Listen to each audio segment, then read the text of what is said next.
I want to thank you all for participating in today's very important hearing. As the subcommittee closely examines this very serious opioid crisis, I think it would be helpful at the outset to help establish a baseline of understanding.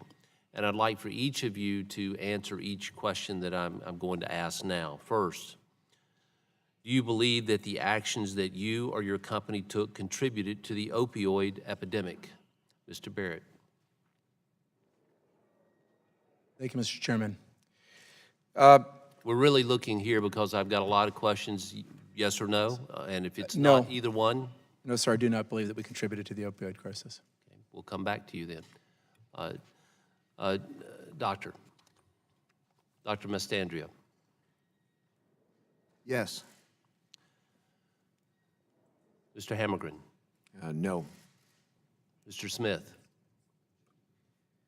I believe H.D. Smith conducted itself responsibly and discharged its obligations. Is that a no? That's a no. Okay, Mr. Collis. No, I believe it's a no for Marisol. Do you acknowledge, another question for each of you, do you acknowledge that your company had past failings in maintaining effective controls to prevent the diversion of opioids? Mr. Barrett.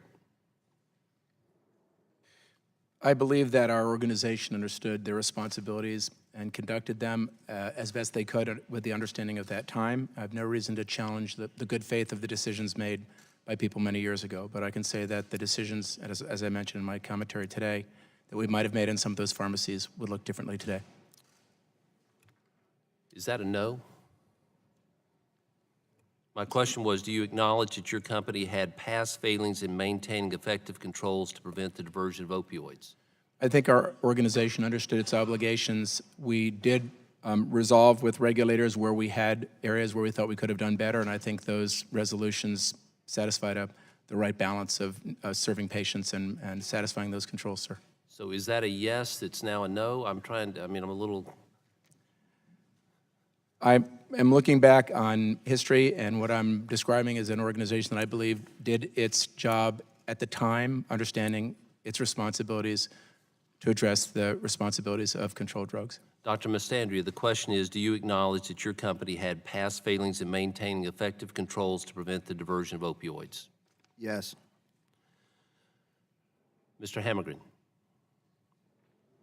You know, our organization has worked for decades to try to meet our obligations under the DEA regulations. And we continue to work today to evolve our processes to understand what they're asking us to do and make sure that we have state-of-the-art capabilities in place. Seems like a pretty simple question. Do you acknowledge that your company had past failings in maintaining effective controls to prevent the diversion of opioids?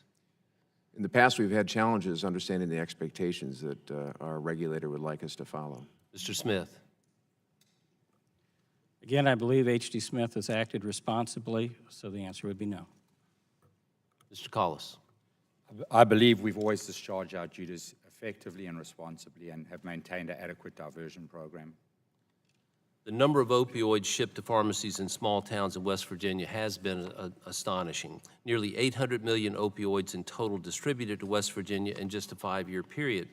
20.8 million opioids to Williamson and nearly 17 million opioids to a single pharmacy in Mount Gay Shamrock over a decade.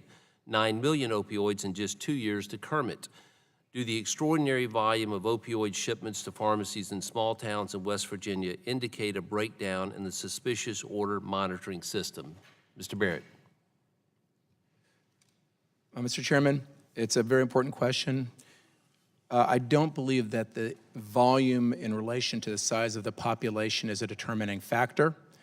We often know that there's a small population in a town which serves a large service area that may have a medical center or a cancer institute in the nearby area.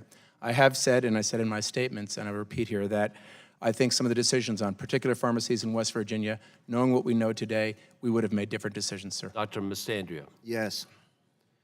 Mr. Hammergren. We had a pharmacy in Kermit, West Virginia called Save Right that we actually terminated in that period of time. What I can say is that knowing what we know today in hindsight, we wish we would have terminated that relationship sooner. Mr. Smith. Can you repeat the question? The question is, do the extraordinary volume of opioid shipments to pharmacies in small towns in West Virginia indicate a breakdown in the suspicious order monitoring system? I don't believe we had a breakdown in our system. Mr. Collis.